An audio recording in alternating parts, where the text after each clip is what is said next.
Merci de nous rejoindre sur RTI 1. Bonjour à tous. Pour commencer, les trois titres de ce nouveau journal. Plus d'appui et plus de soutien financier pour le secteur privé ivoirien, c'est ce qu'a demandé hier le Premier ministre ivoirien Patrick Achi au conseil d'administration de la Banque mondiale. Le chef du gouvernement ivoirien a largement expliqué le programme Vision 2030 du président de la République Alassane Ouattara.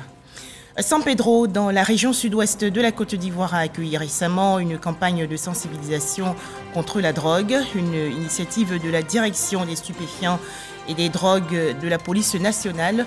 Plusieurs élèves de la ville ont participé aux différentes activités pour dire non à la drogue. Enfin, de fortes explosions entendues tôt ce matin à Kiev, la capitale ukrainienne placée sous couvre-feu. Tout d'abord, la visite de travail aux États-Unis du Premier ministre ivoirien Patrick Achi était hier face au conseil d'administration de la Banque mondiale. Le chef du gouvernement ivoirien a donc expliqué le programme Vision 2030 du président de la République Alassane Ouattara et a demandé aux dirigeants de cette institution financière de prendre la Côte d'Ivoire comme projet pilote. Les explications détaillées de Alexis Ouedraogo. À l'agenda bien chargé du Premier ministre ce mardi à Washington, cette visite de travail à la Banque mondiale. Patrick Achi expose devant le conseil des administrateurs de l'institution sur la vision 2030 du gouvernement ivoirien. Le Premier ministre porte surtout un plaidoyer intense, celui d'un accompagnement plus efficace au développement d'un pays riche de potentiel. La Côte d'Ivoire a su assurer une transformation socio-économique, assurer une unité et établir une vision sur un nouvel horizon. Nous voulons continuer cette dynamique extraordinaire et nous voulons même l'accélérer. Nous voulons aller plus avant pour donner à notre pays et à nos concitoyens le pays et la vie qu'ils méritent. Nous nous réjouissons du partenariat constructif et fructueux que nous maintenons avec la Banque mondiale. Autre point clé, celui d'un accompagnement pour un secteur privé plus fort, gage une employabilité des jeunes. Alors c'était un honneur et un plaisir de recevoir son Excellence Monsieur le Premier ministre dans les locaux du conseil d'administration de la Banque mondiale. Il a partagé avec les administrateurs de la Banque mondiale la vision pour une Côte d'Ivoire solidaire, les différents programmes que nous avons avec la Côte d'Ivoire, le rôle du secteur privé dans le développement du pays, l'importance de la gouvernance pour que le pays puisse avancer, mais également le contexte géographique difficile dans lequel se trouve la Côte d'Ivoire avec ce qui se passe à la fois au niveau des pays du Sahel, mais également les défis autour de la région du Golfe de la Guinée.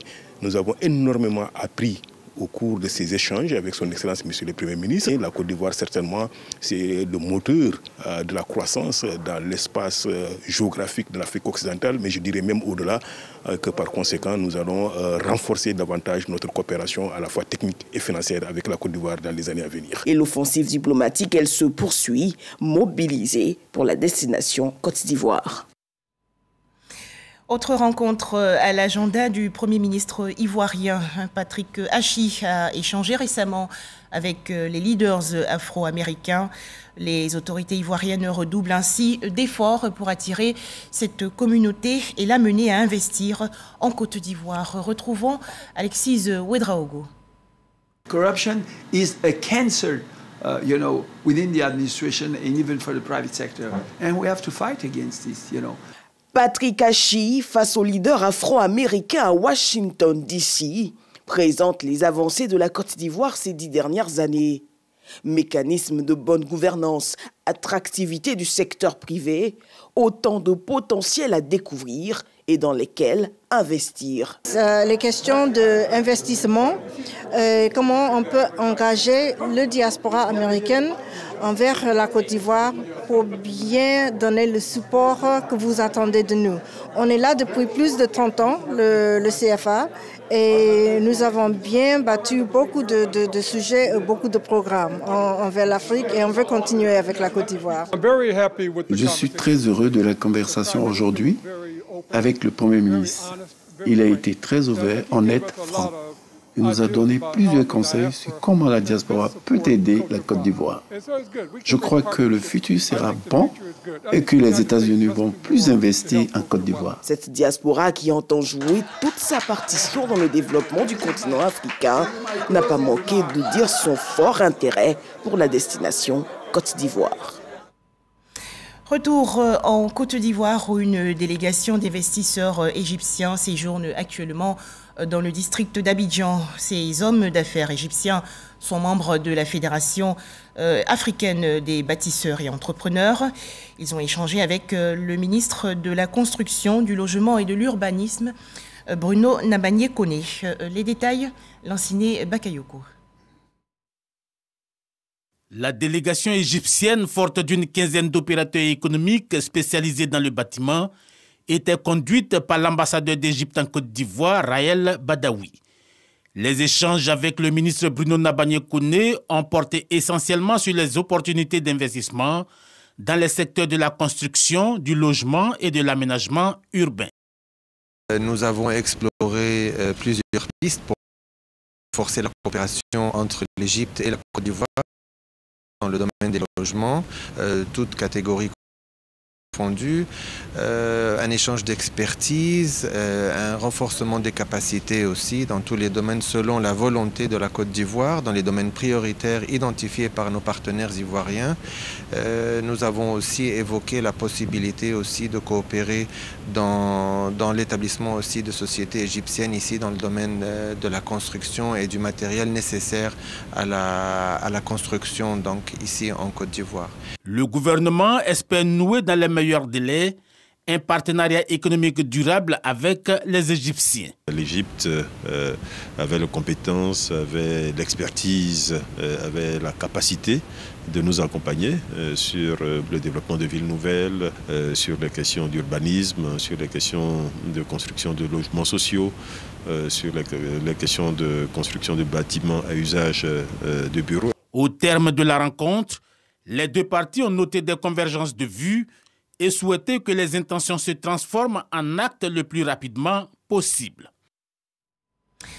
Toujours en Côte d'Ivoire, la 5e édition des Journées des sciences géologiques, une initiative de l'unité de formation et de recherche des sciences de la Terre et des ressources minières de l'Université Félix Houphouët-Boigny de Cocody. Thème retenu, contribution des sciences géologiques à l'économie. Pour en parler, Grace Kando. En l'espace de 10 ans, le secteur des mines et de la géologie a connu une ascendance. Sa contribution dans le produit intérieur brut est passée de 2 à 4%. La tenue de la 5e journée des sciences géologiques est une occasion pour les universitaires en charge de la formation des étudiants de soumettre des doléances. On fait des CM, des cours magistraux à l'amphi, mais ce n'est pas suffisant. Il faut 50% de la pratique. Et ce que nous faisons, nous avons des semaines que nous mettons à profit pour envoyer nos étudiants sur le terrain, sans compter des missions parallèles qu'on y fait. Mais ça doit s'accompagner avec du matériel de terrain. Ce matériel de terrain, il est très composite. Il y a d'abord les premiers, c'est les matériaux, les boussoles, c'est ce que vous avez vu, mais il y a le marteau. Mais ce sont des choses qui sont dépassées. Les premiers géologues utilisaient ces matériaux-là. En 2021, ce sont 160 milliards de francs CFA qui ont été générés par les entreprises du secteur des mines pour un investissement de 300 milliards de francs CFA. Le représentant du ministre des Mines, du Pétrole et de l'Énergie a traduit l'engagement du gouvernement à faire des mines un levier de l'économie ivoirienne. Le code minier est devenu très attractif. Donc on assiste à un essor important du secteur minier en Côte d'Ivoire. Et tous les acteurs se réunissent fréquemment et se mettent ensemble comme aujourd'hui pour réfléchir donc sur la contribution plus forte à apporter à ce secteur-là qui est en plein essor. Au cours de cette journée, hommage a été rendu au professeur Assa Ayemou, l'un des premiers enseignants de l'UFR des sciences de la terre et des ressources minières décédé en 2008. Il m'a transmis un savoir. Le savoir, c'est la pédologie, parce que c'était un spécialiste de la pédologie. La pédologie, c'est l'étude du sol. Or, en agriculture, On a besoin de connaître le sol. L'orpaillage clandestin et le changement climatique, des sujets abordés également au cours des 5e journées de la géologie. Revenons sur la célébration hier de la Journée mondiale des droits des consommateurs. Plusieurs actions et rencontres à l'affiche. À noter en Côte d'Ivoire le lancement des activités de l'Union fédérale des consommateurs. Les explications détaillées de Patricia Etia. En marge de la 39e journée mondiale du consommateur célébrée le 15 mars de chaque année, l'Union fédérale des consommateurs de Côte d'Ivoire a lancé les activités de la Semaine des consommateurs de Côte d'Ivoire. À l'ordre du jour, plusieurs thématiques, notamment l'écosystème de la finance numérique en Côte d'Ivoire. L'objectif est de développer un marché du numérique sûr, équitable et accessible à tous. Et pourtant, pour les consommateurs, la récente augmentation des prix des produits alimentaires a entraîné des changements dans leur façon de consommer. Le panier de la ménagère, c'est vacillant. Tu vas au marché aujourd'hui avec 1000 francs par exemple, demain, il te faut 3000. Au lieu de viande, peut-être à 1000 francs, mais tu vas sur le terrain, ils vont te dire 1500, 2000. Quand tu parles, l'État, puis quoi, c'est nous sommes sur le terrain, c'est nous qui vendons notre produit. Donc, on doit taper fort dessus. L'objectif de la Semaine des consommateurs est de formuler des propositions afin d'assurer un niveau optimal de protection des consommateurs. Nous avons discuté avec le gouvernement, nous avons obtenu des promesses. Nous sommes à l'attente d'un certain nombre de décrets qui doivent être pris pour entériner toutes les promesses qui nous ont été faites. Et dans cette journée mondiale des consommateurs qui parle de finances numériques équitables, mais ça veut dire qu'il ne faut pas abuser également des usagers. Toujours selon le président de cette fêtière, Jean-Baptiste Kofi, il a dit sa détermination quant à la lutte pour la réduction du coût de la vie et du respect du droit des consommateurs, sans oublier les efforts du gouvernement ivoirien à lutter contre la cherté de la vie. Comment se porte la filière thon en Côte d'Ivoire? Quels sont les problèmes rencontrés par ce secteur? Les mareyeurs de Côte d'Ivoire étaient il y a quelques jours face à la presse nationale et internationale. Le point, Serge Colléa. C'est le président de la section port de la FENACSI, la Fédération nationale des commerçants de Côte d'Ivoire, qui a parlé au nom des mareyeurs. Youssouf Traoré a salué le travail du gouvernement qui permet au port de pêche d'être l'un des meilleurs d'Afrique. À cette tribune des observateurs des médias, les mareyeurs ont également évoqué les difficultés qui minent leur secteur, fragilisant les activités. Il est important que lorsque tu travailles dans un secteur, donne les vraies informations afin que les décideurs puissent vous aider. Le mareyeur ne peut pas s'imposer à l'armateur parce que le mareyeur, lui, il n'est pas propriétaire de la marchandise. C'est une réalité. Youssouf Traoré a souligné le rôle de ces mareyeurs dans l'approvisionnement du marché ivoirien. Il a expliqué le processus de mise en vente de poissons thon. Il a également plaidé auprès du gouvernement et du président de la République afin de se pencher sur ce secteur qui emploie des milliers de jeunes Ivoiriens. Le président de la République, c'est le président de tous les Ivoiriens, mais c'est aussi le président qui veut que la Côte d'Ivoire se développe et qui est engagé à accompagner le secteur économique. Nous demandons au président de nous venir en aide, sinon les mareyeurs vont fermer et il n'y aura plus de demi-grossistes sur le port de pêche, il n'y aura plus de détaillants sur le port. Cette tribune, offerte par les observateurs de médias, avait pour thème le poisson thon dans le quotidien des Ivoiriens, comment continuer à approvisionner le marché. En image, le lancement de ce concours régional pour primer les meilleurs reportages humanitaires. C'est une initiative du Comité international de la Croix-Rouge. Ce concours qui va se dérouler du 15 mars au 7 juillet prochain concerne les professionnels des médias des pays francophones. Thème retenu, changement climatique et dégradation de l'environnement. Quel impact humanitaire ? Allons à présent à la découverte de 2 arbres fruitiers qui constituent désormais une forte source de revenus pour certains agriculteurs. Il s'agit du macoré et de l'akpi.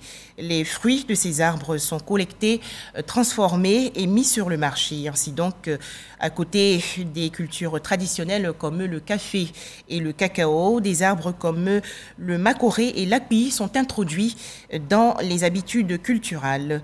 Les explications de Jean-Luc Bangbo. À première vue, on dirait un tas d'immondices. Ces fruits en état de putréfaction sur lesquels flottent ces dessins de moucherons sont des fruits de Makoré. En réalité, une petite richesse qu'Arthur Blé a découverte depuis quelques années. C'est les fruits de Makoré. Il y a des femmes qui viennent prendre ça pour le faire de l'huile à ça. Arthur est planteur de cacao et d'EVA. À Ponon, dans la sous-préfecture de Taï où se trouvent ces plantations, le fruit de Makoré se positionne de plus en plus comme un sérieux soutien aux revenus générés par le café, le cacao ou l'EVA, les principales cultures de la région. C'est 2,5 hectares de ça. Aujourd'hui, ça me donne quelque chose. L'année passée, même, ça m'a donné 300 000 francs. Arthur dispose d'environ 300 pieds de Makoré qu'il fait cohabiter avec ses plants de cacao. Dans la région, il se présente un peu comme un pionnier sur cette culture dont il a pourtant une idée très vague des vertus et de l'utilisation. Ce qui essaie, ça fait de l'huile. Ça fait de l'huile. De l'huile. De l'huile. La production d'Arthur est essentiellement achetée par des coopératives de femmes qui ont fait de la transformation des fruits de Makoré leur principale activité. À Zaïpobli, toujours dans la région de Taï, l'une de ces coopératives nous situe sur les raisons du succès grandissant du Makoré. On consomme. Ça fait pommade. Si tu as fini de te pommader, ça te rajeunit. À travers des procédés essentiellement traditionnels, ces femmes arrivent à transformer le fruit du Makoré en des produits usuels comme la pommade ou les huiles alimentaires ou de beauté. Ça, c'est pour les cheveux. Ça, c'est pour la peau, manger. Voilà ça. Mais cet arbre et ses fruits aux multiples vertus sont aujourd'hui menacés de disparition. Les femmes de Zaïpobli ont décidé de se battre pour sa conservation et préserver en même temps cette source de revenus. Un combat qu'elle mène avec un allié de taille. Carole Collin est la représentante de la WCF, la World Chimpanzee Foundation, une ONG internationale qui a décidé d'appuyer les femmes de Zaïpobli dans la valorisation du Makoré. Les femmes, elles le vendent ici au village sans problème, mais pour aller vendre ailleurs, c'est un peu difficile parce que nous, on habite vraiment très très loin d'Abidjan, des grandes villes, même Guiglo, c'est loin finalement. Donc l'idée, c'était que la WCF les appuie à ce niveau-là.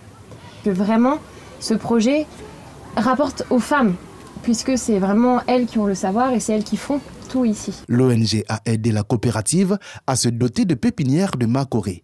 Comme le Makoré, une autre culture, le ricino-dendron et de loti, plus connu sous le nom d'akpi.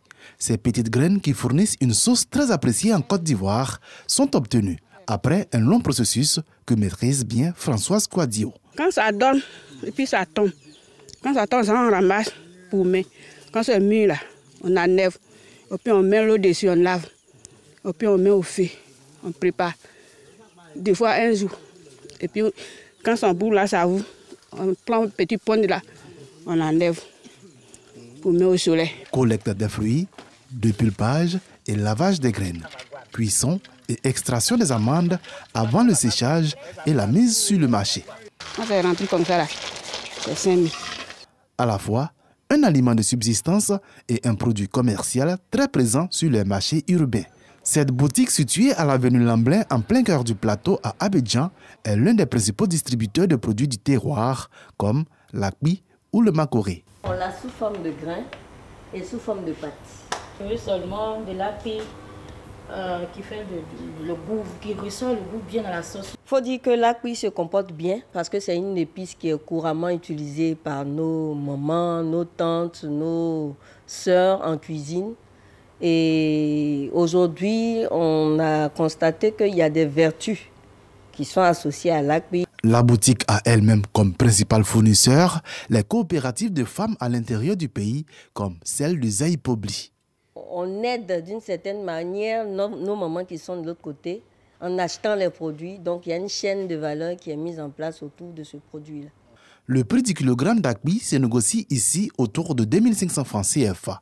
Les produits issus du Makoré, eux, sont tout simplement en rupture, alors qu'ils constituent l'un des principaux succès commerciaux de la boutique.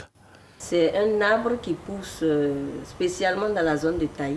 Et donc ce produit-là se comporte très bien au sein de la boutique, mais l'accessibilité est très difficile parce que quitter Taï pour Abidjan, c'est un peu long et la production n'est pas assez suffisante pour tenir tout au long de l'année.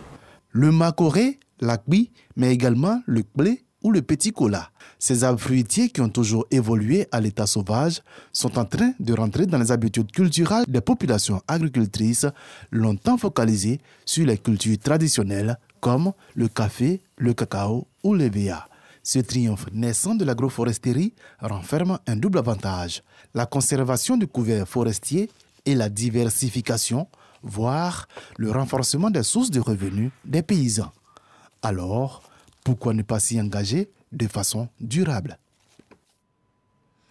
Dans l'actualité nationale aussi, la lutte contre la drogue. Les élèves de San Pedro, ville située dans la région sud-ouest du pays, ont participé récemment à une campagne.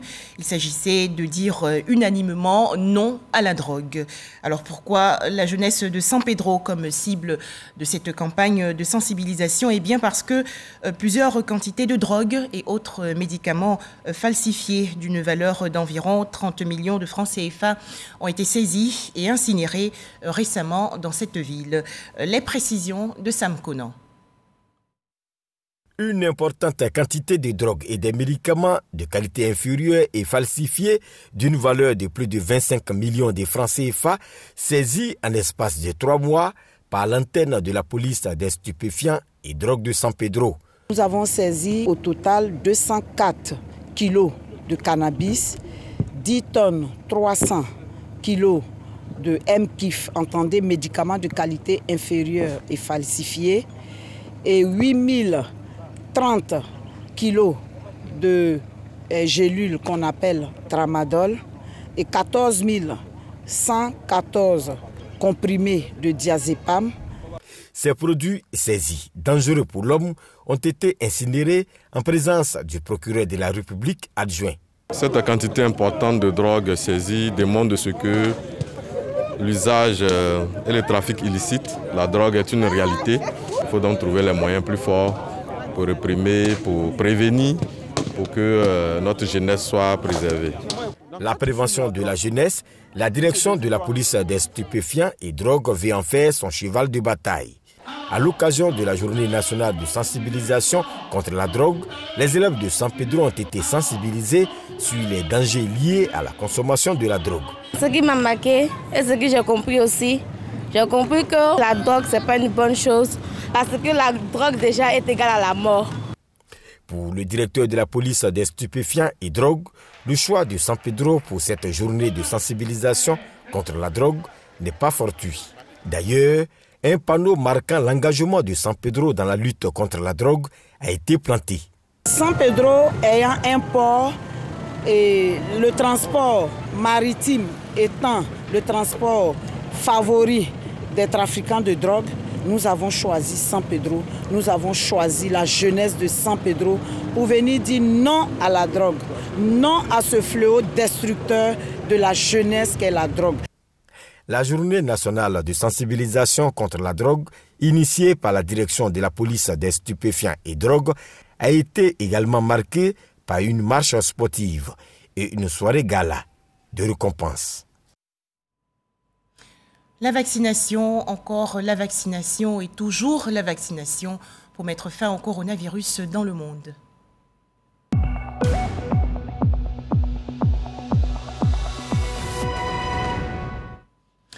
18 nouveaux cas de coronavirus ont été enregistrés hier en Côte d'Ivoire par le ministère de la Santé, de l'Hygiène publique et de la couverture maladie universelle. La Côte d'Ivoire compte donc à présent 81 616 cas confirmés de coronavirus, 80 746 personnes guéries, 796 décès et 65 cas actifs. Direction Bouna, dans le nord-est du pays. Les femmes ont été honorées le 8 mars dernier lors de la Journée internationale des droits de la femme, événement en présence bien sûr des autorités politiques, administratives et traditionnelles de la région du Bounkani. Les détails, Herman Niamien. Elles sont des milliers de femmes venues des 4 coins de la région du Bunkani pour participer à ce défilé marquant la célébration de la Journée internationale des droits de la femme à Bouna. Ces femmes qui veulent plus de droits ont voulu marquer, à travers cette gigantesque mobilisation, leur détermination à combattre les inégalités de genre dans leur existence quotidienne. Aujourd'hui, plus qu'hier, ce sont les femmes qui donnent la vie, l'entretiennent à divers niveaux et contribuent largement par leur sacrifice quotidien au bien-être de la société. Pourtant, les conditions de vie des femmes demeurent encore bien précaires. Les femmes d'aujourd'hui ne sont pas pareilles aux femmes d'hier, puisque désormais, nous savions que nous femmes, nous comptons dans la société. Donc les hommes doivent désormais avoir confiance en nous. Depuis 2013, selon Yen Philippe, le Conseil régional du Bunkani a choisi de mettre la femme au cœur de son système de développement, ce qui leur a permis d'engranger des résultats satisfaisants.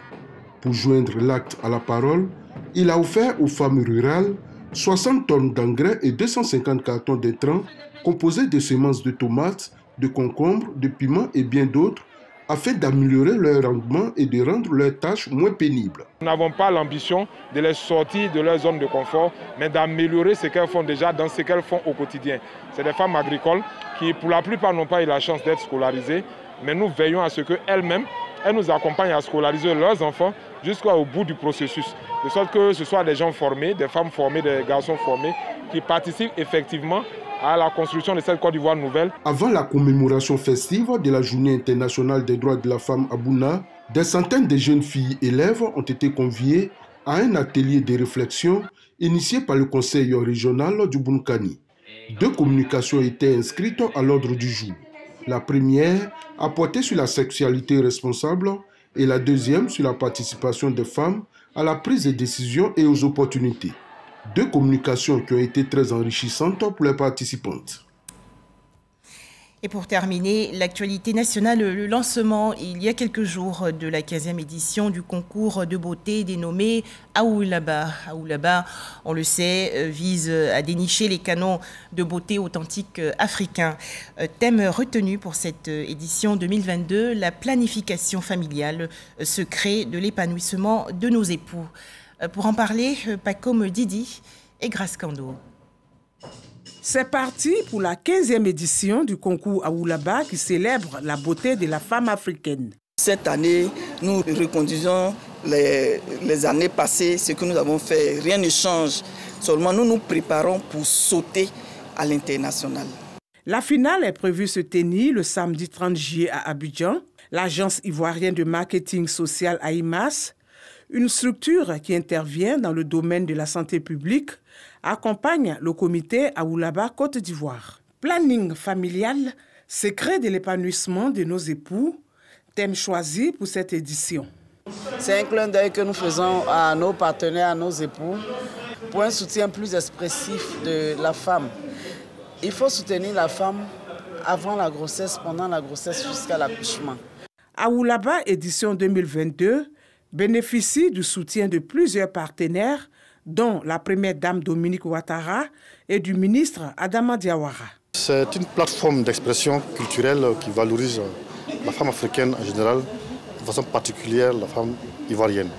Donc le ministre qui ne saurait se dissocier de cette plateforme qui est organisée par des grandes dames, des grandes valeurs de ce pays que nous tous nous connaissons et que dont cette plateforme fait la promotion de la culture, de la cohésion sociale en Côte d'Ivoire.